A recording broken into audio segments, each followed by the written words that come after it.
தனுசு ராசி அன்பர்களே, தனுசு ராசியை பொறுத்த வரைக்கும் முன்னாடி ராசிக்கு என்ன நடந்துச்சோ அடுத்த 7.5 வருஷம் உங்களுக்கு அப்படி தான் நடக்கும் அப்படிங்கிறது தான் ஒரு தலைவிதி.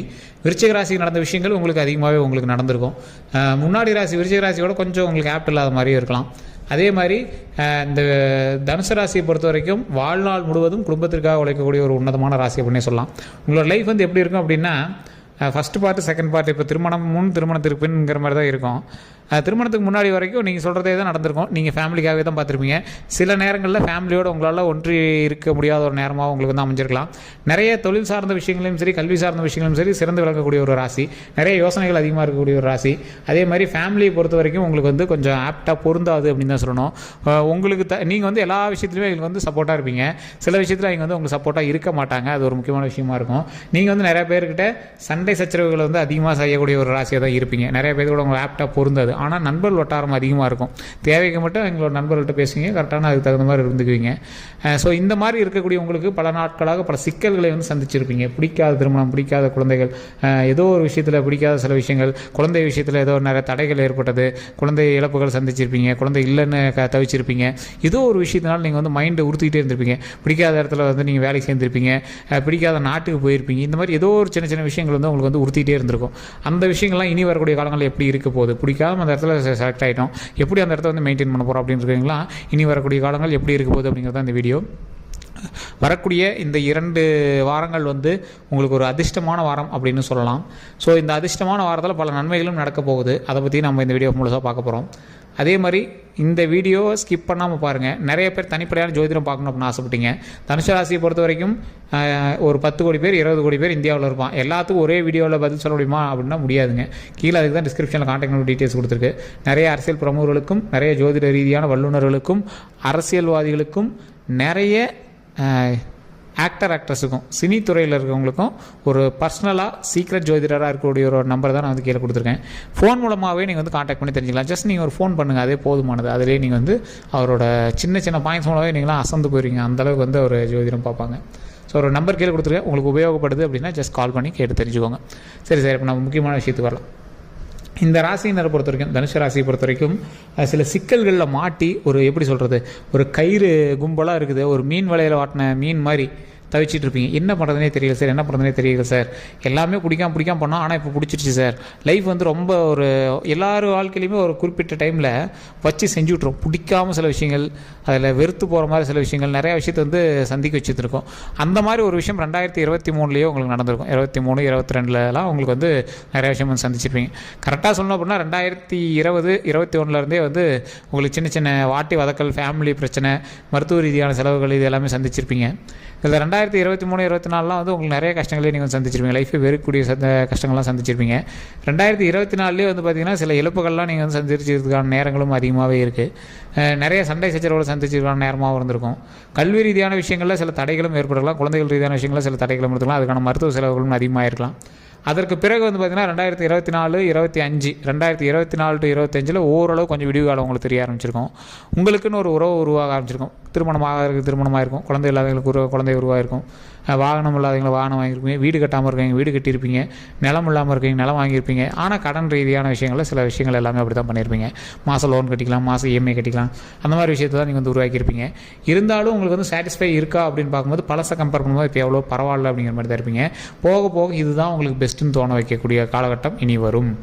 பழசில் எல்லாரு லைஃப்லையுமே ஒரு மேடு பள்ளம் வரும் பார்த்தீங்களா, அந்த மாதிரி ஒரு மேடு பள்ளத்தில் பள்ளத்தில் மாட்டிட்டு இருந்த ஒரு நேரம், அந்த இடத்துல நீங்கள் வெளியே போயிட்டீங்க.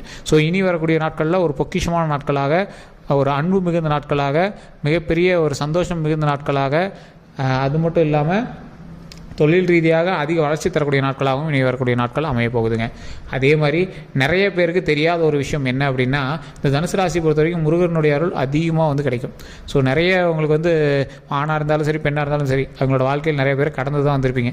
காதல்லையும் சரி, நட்புலையும் சரி, நிறையா விஷயத்தை கடந்து தான் வந்திருப்பீங்க. தனுசு ராசியை பொறுத்த வரைக்கும் கண்டிப்பாக பெண்ணாக இருந்தீங்க அப்படின்னா சில காதல் வலையில் வந்து உங்களுக்கு ஆசை வந்துருக்கலாம். நீங்கள் சொல்லாமல் கூட வந்திருக்கலாம். அவர் பிடிக்கும், ஆனால் நான் அந்த இடத்துல சொல்ல அப்படின்லாம் நிறைய பேர் இருந்திருப்பீங்க. அது மறக்காம கமெண்ட் செக்ஷன் பற்றி விடுங்க. இப்போ ஆண்களாக இருந்தீங்கன்னா கண்டிப்பாக ஒரு 2-3 பேரையாவது ஸ்கூலில் ஒரு பொண்ணு பிடிக்கும், காலேஜில் ஒரு பொண்ணு பிடிக்கும், அதுக்கப்புறம் வேலை பார்க்குற இடத்துல ஒரு பொண்ணு பிடிக்கும், ஆனால் நான் யார்ட்டையுமே பேசலைங்க அப்படின்னு உங்களுக்கு பிடிச்சவங்க கண்டிப்பாக இருந்திருப்பாங்க. அந்த மாதிரி நிறைய விஷயங்கள் தாண்டி வந்திருப்பீங்க. ஏன்னா இது வந்து முருகனுடைய ஒரு ஆசி பெற்ற ராசி. அதனால் இரு மனங்களுக்கு மேலே தான் எங்களுக்கு வந்து இருக்கும். என்னோட ஜாதகத்திலே நிறைய பேர் தனுசு ராசியில் போய் பார்த்தவங்களுக்கு இந்த 2 கல்யாணம் அந்த மாதிரிலாம் நிறைய பேர் சொல்லியிருப்பாங்க. அந்த மாதிரி சில விஷயங்கள்லாம் வந்து அதிகமாக நடக்கக்கூடியது இந்த மேஷ ராசியில், சரி இந்த தனுசு ராசியில் இருக்கிறது. இந்த மேஷம், தனுசம், விருச்சகம் இது எல்லாமே முருகனுடைய ஆசி பெற்ற ஒரு உன்னதமான ராசி. அதிகமாக வந்து மாங்கல்ய இது இருக்கிற ராசிகளில் இந்த 3 ராசி கொஞ்சம் மெயினாகவே அதிகமாக இருக்கும். நீங்கள் கம்பேரிட்டிவாக பார்க்கும்போது, மற்றது கம்பேரிட்டிவாக பார்க்கும்போது. ஸோ அதனால் நீங்கள் வந்து அந்த மாதிரி விஷயத்தில் இருந்தீங்க அப்படின்னா அது தனி சிறப்பு பூஜைகளும் பண்ணுறாங்க. அதை பண்ணிட்டு கூட நீங்கள் திருமணம் ஆகாமல் இருக்கிறீங்க, திருமணம் பண்ணிக்கலாம். அதே மாதிரி திருமண விஷயங்களில் போனீங்க அப்படின்னாலும் உங்களுக்கு சின்ன சின்ன சண்டை சச்சரவுகள் இருக்கத்தான் செய்யும். அந்த சண்டை சச்சரவுகளுக்கு காரணமும் இன்னொரு ஆண் பெண்ணாகவும் இருக்கலாம். ஸோ அந்த மாதிரி தான் உங்களுக்கு வந்து சின்ன சின்ன சிக்கல்களை வந்துட்டு தான் இருந்திருக்கும். அது எல்லாமே ஆட்டோமேட்டிக்காக உங்களுக்கு சரியாக போயிடும். வாழ்க்கை இதுதான் அப்படின்னு நீங்கள் வந்து ஃபிக்ஸ் ஆனீங்க அப்படின்னா அது ஆட்டோமேட்டிக்காக சரியாக போயிடும். உங்களுக்கு ஒன்றும் மைனஸ்லாம் கிடையாது. அதிகமாக மருத்துவ ரீதியான செலவுகள் உங்களுக்கு அதிகம்.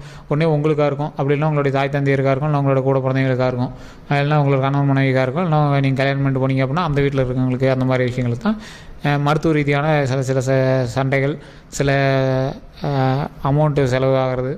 அதே மாதிரி ஃபேமிலிக்கு அப்படின்னு நீங்கள் தனித்தனியாக உங்களோட கடன் அடைக்கிறது, அந்த மாதிரி விஷயங்கள் நீங்கள் வந்து அதிகமாக செலவு பண்ணுற ரீதியாக உங்களுக்கு வந்து அதிகமாக இருக்கலாம்.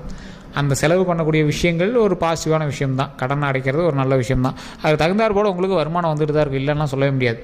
இயற்கு தகுந்தாற் போல் வருமானம் ஏறிக்கொண்டே தான் உங்களுக்கு வந்து இருக்கும். அதில் ஒரு லாஸும் கிடையாது. அதே மாதிரி சில ஒரு வருட காலமாக வேலைக்கே போகாமல் நீங்கள் வந்து இருக்கிறதான வாய்ப்புகள் இருக்குது. சில வேலை தடைகளும் ஆகிருக்கிறதான வாய்ப்புகள் இருக்குது.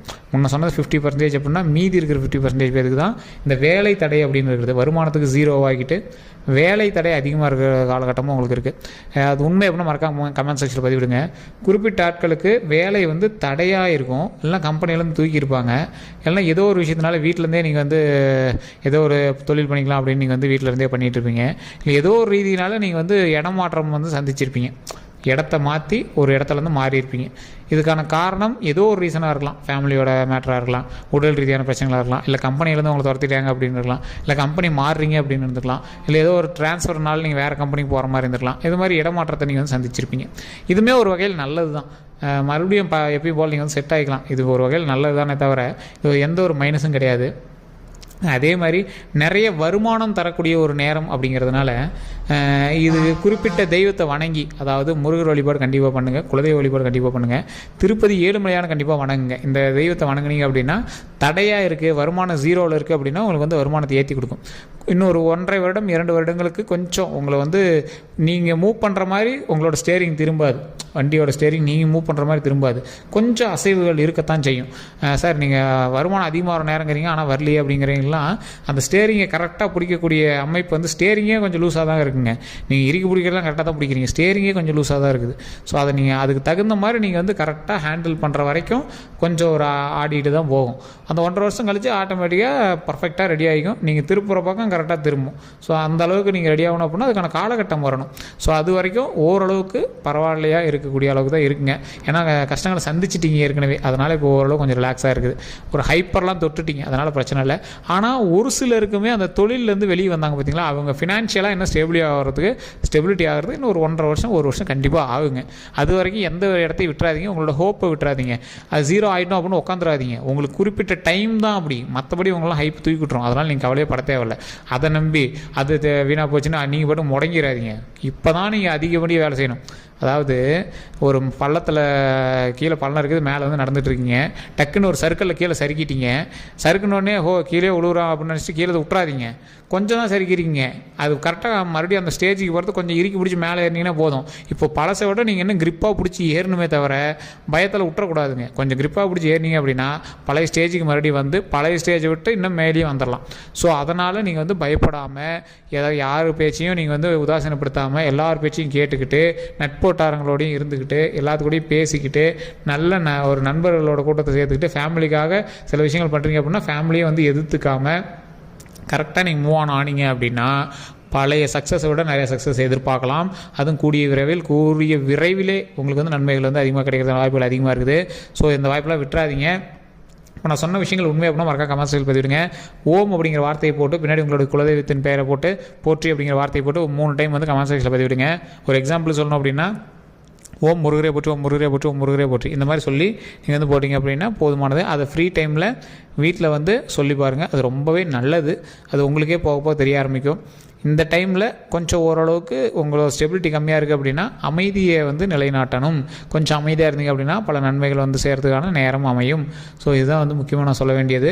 வேறு ஏதாவது கருத்துக்கள் இருந்து அப்படின்னா மறக்காம கமெண்ட் செக்ஷனில் பதிவிடுங்க. அதே மாதிரி இதுவரை நம்ம சேனல் சப்ஸ்கிரைப் பண்ணாமல் தான் சப்ஸ்கிரைப் பண்ணிக்கோங்க. அப்படி பக்கத்தில் பெல் பட்டன் மறக்காமல் ப்ரெஸ் பண்ணுங்கள். ஃபேஸ்புக்கில் பார்க்குறீங்க அப்படின்னா கண்டிப்பாக ஃபாலோ பண்ணிக்கோங்க. எல்லோருக்கும் நன்றி நண்பர்களே. வேறு எந்த கருத்துக்களாக இருந்தாலும் மறக்காமல் கமெண்ட் செக்ஷனில் பதிவிடுங்க. எல்லோருக்கும் நன்றி.